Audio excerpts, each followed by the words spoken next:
Graça e paz. Eu sou o pastor José Henrique e aqui na Escola Dominical da Igreja Presbiteriana de Nova Aurora estamos estudando a revista Expressão da editora Cultura Cristã. Tema trimestral: Lições da Sabedoria. Estudos em Provérbios, Eclesiastes e Cântico dos Cânticos. Lição 9. Entendendo o plano de Deus.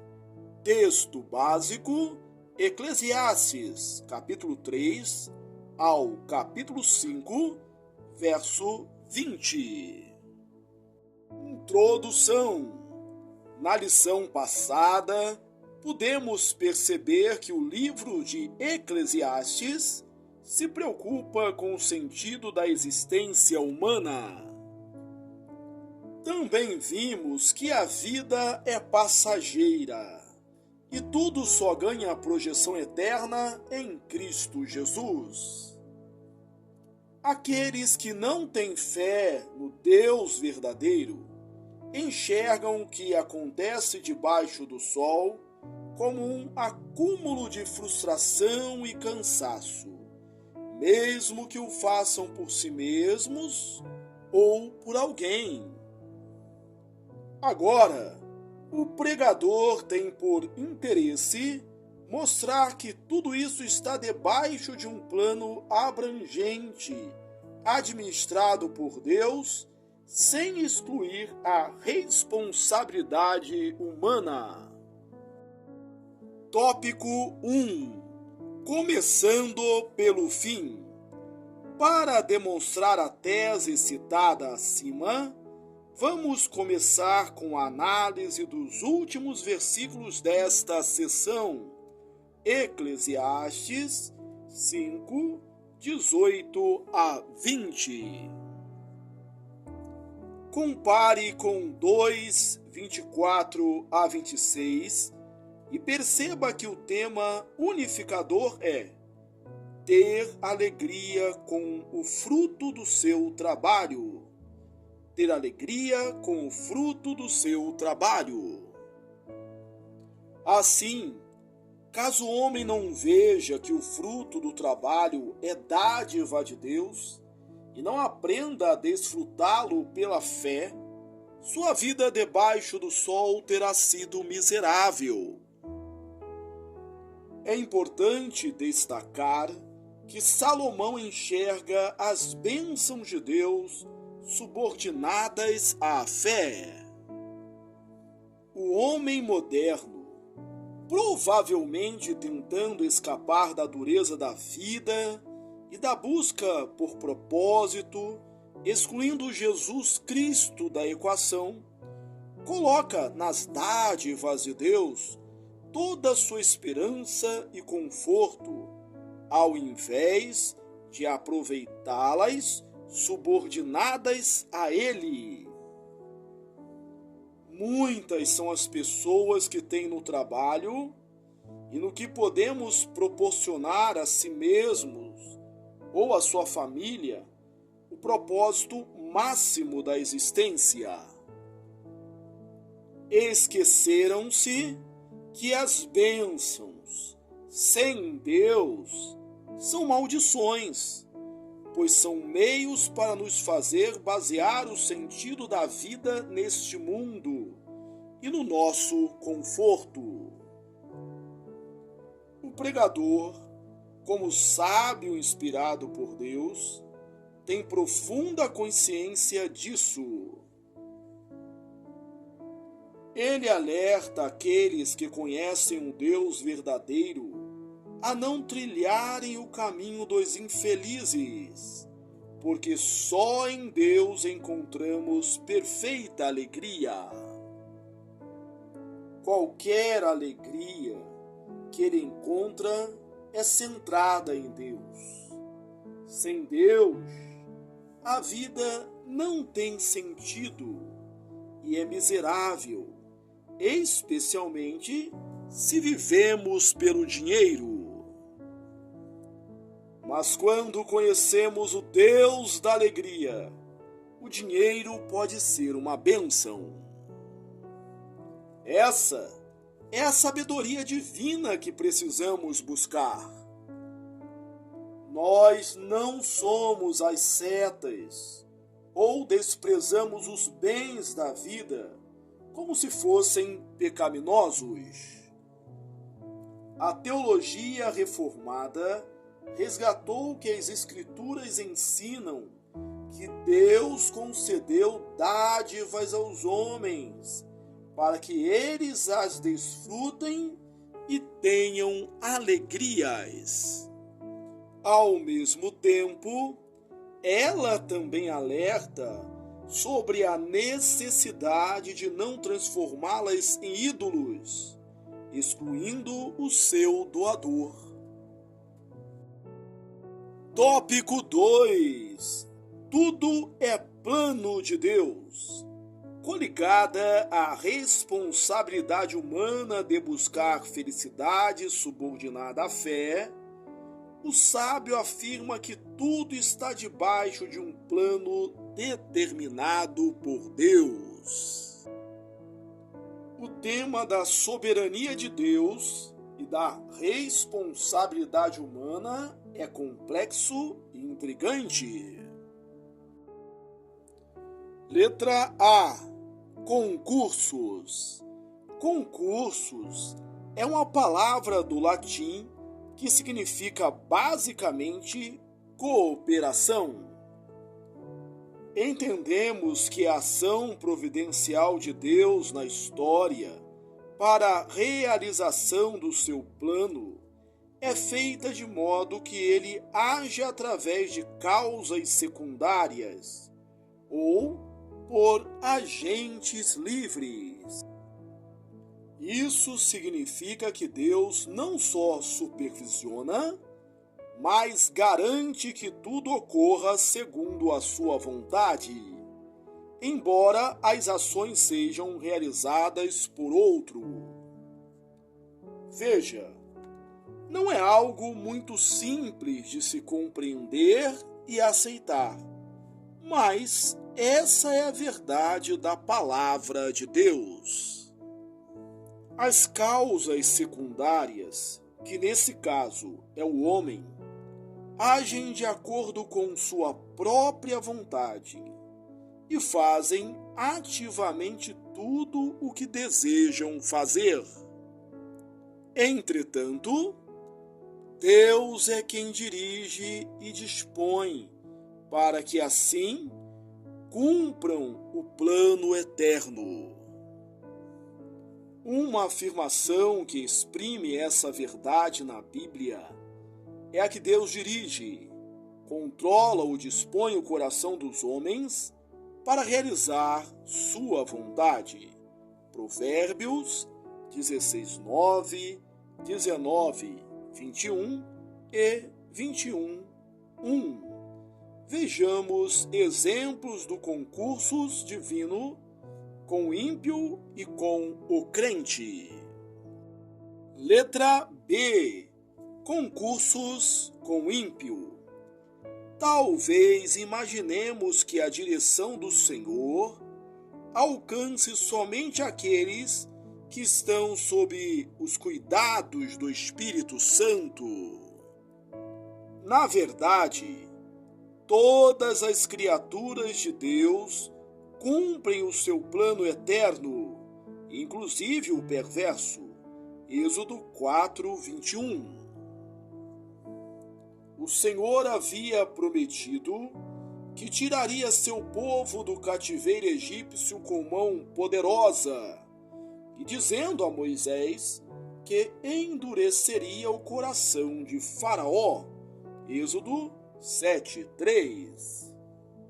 O apóstolo Paulo, interpretando de forma inspirada esse evento, nos ensina: porque a Escritura diz a Faraó: para isso mesmo te levantei, para mostrar em ti o meu poder, e para que meu nome seja anunciado por toda a terra.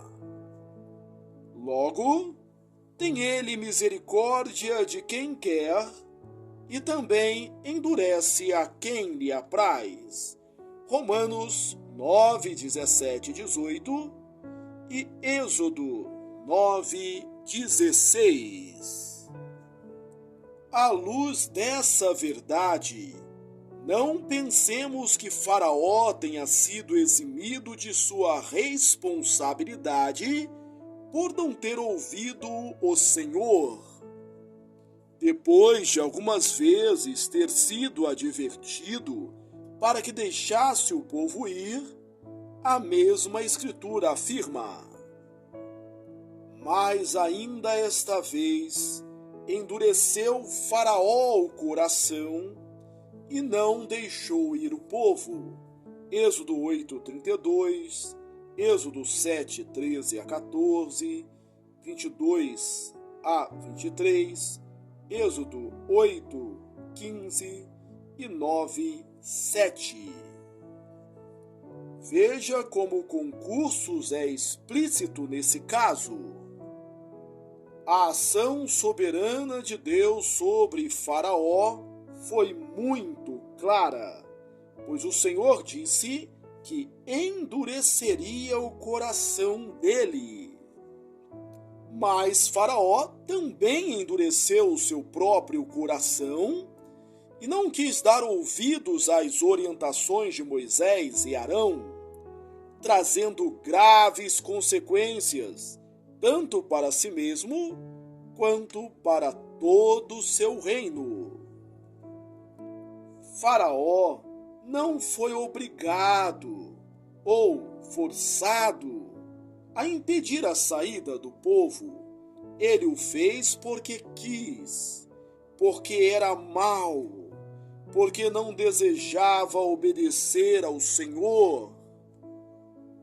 Entretanto, Deus estava dirigindo todo o processo para que sua vontade soberana pudesse ser realizada, utilizando até mesmo a maldade do próprio Faraó. Outros exemplos poderiam ser citados na mesma direção, como Ciro, rei da Pérsia, que cumpriu os propósitos do Senhor como um servo. Isaías 45, 1 a 7. Letra C. Concursos com o crente.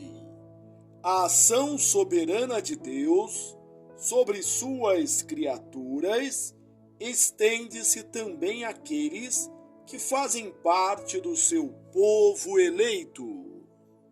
Um exemplo claro é o do juiz Sansão.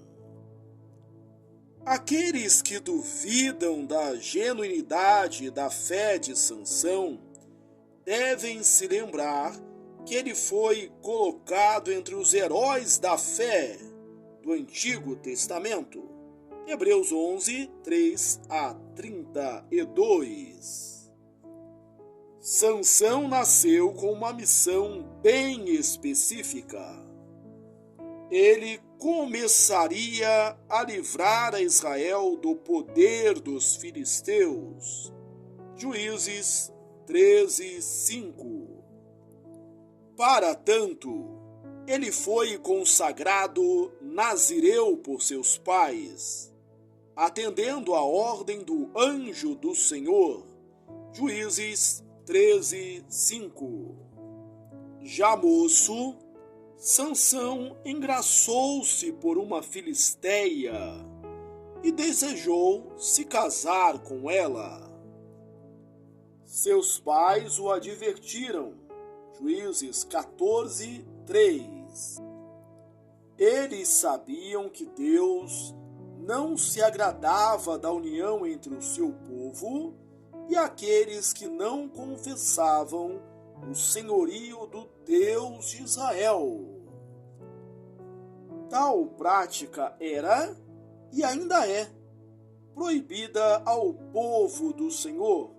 Levítico 26, 12, Isaías 52, 11, 1 aos Coríntios 7, 38, 2 aos Coríntios 6, 14 a 18. Mas Sansão se manteve firme. Josué 14, 3.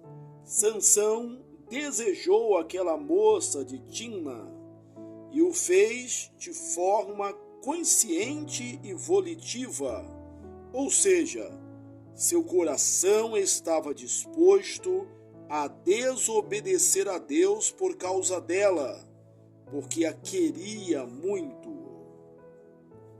Entretanto, o texto continua, mas seu pai e sua mãe não sabiam que isto vinha do Senhor, pois este procurava ocasião contra os filisteus, porquanto, naquele tempo, os filisteus dominavam sobre Israel.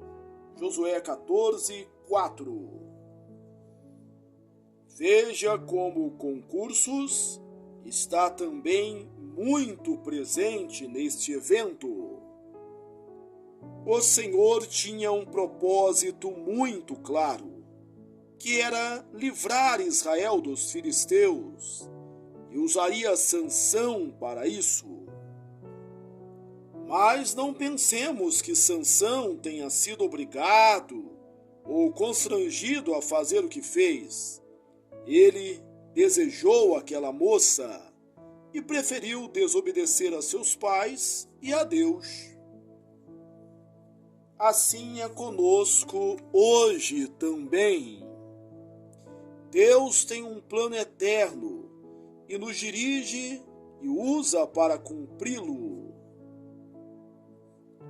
Mas nós realizamos e fazemos as coisas por nossa própria vontade, sendo levados por desejos que, ora são bons e ora são maus. Isso não exclui nossa responsabilidade, nem tira de nós o senso de obediência à palavra do Senhor, porque, na verdade, andamos por aquilo que está revelado, não oculto. Nenhum de nós pode excusar-se do seu pecado, pensando que ele estava decretado e, por isso, tinha mesmo que acontecer. Nossa única regra de fé e prática é a palavra. Somos chamados à obediência. Além disso, ela nos revela que Deus não é fonte de tentação para fazer-nos cair, mas nosso coração sim. Tiago 1, 12 a 18. Assim, pecamos porque não estamos firmados na palavra, nem fortalecidos pelo Espírito, e também porque não temos resistido o suficiente, embora o próprio Deus nos ajude a passar pela tentação. Gálatas 5, 16, Hebreus 12, 4, 1 aos Coríntios 10, 13. Tópico 3. A eternidade no coração. Quando o pregador reconhece que tudo está nas mãos de Deus, Eclesiastes 3, 1 a 18, enfatiza que todos os momentos da nossa vida particular e do mundo têm um propósito. Estamos sendo dirigidos por um Deus bom, que ama a justiça e odeia o pecado. Mas, durante a apreciação dessa verdade bendita, seremos confrontados com a maldade e as injustiças. Eclesiastes 3,16. Tanto um quanto o outro estão debaixo do plano soberano de Deus. Deus e são parte da responsabilidade conferida à humanidade. A questão fica mais intensa porque todos os homens têm um desejo enraizado em seu coração pela eternidade, colocado por Deus. Eclesiastes 3:11. Somos impelidos pela própria natureza e essência do nosso ser a investigar além das causas naturais.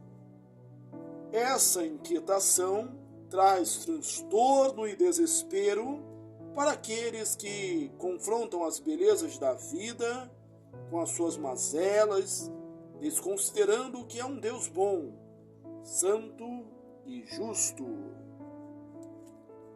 Colocando em perspectiva a soberania de Deus e a responsabilidade humana, como afirmamos no Concursos, a esperança para crermos que um soberano dirige todas as coisas, realizando o seu propósito segundo o seu querer, ao mesmo tempo em que cada ser humano será responsabilizado de acordo com suas obras.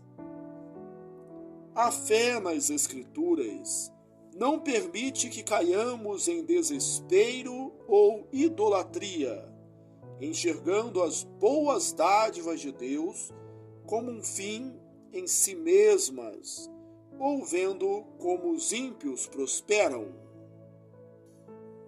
Portanto, devemos e podemos descansar na maravilhosa providência de Deus e confiar que Ele recompensará o bom uso que fizermos de suas bênçãos.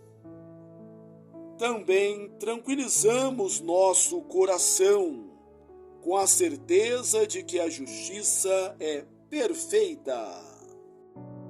Conclusão: o pregador ensina que tudo está debaixo de um plano determinado por Deus. Ele é soberano e dirige todas as coisas.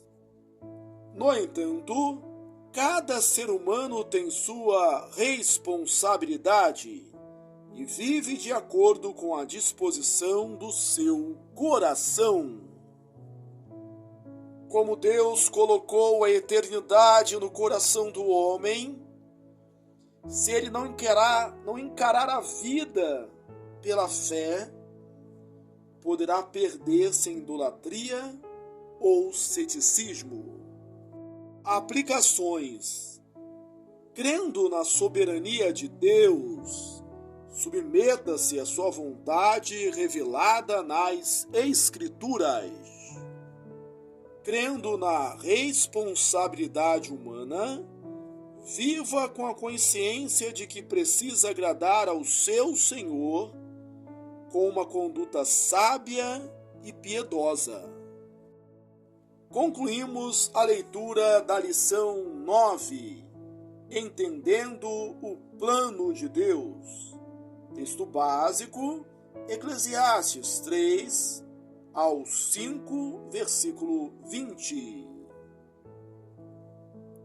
Que bom que você chegou até aqui. Deus te abençoe ricamente. Aproveito esta oportunidade para sugerir que você leia também os meus livros. Você é o que você fala e você é o que você planeja. Um forte abraço e até a próxima, se Deus quiser.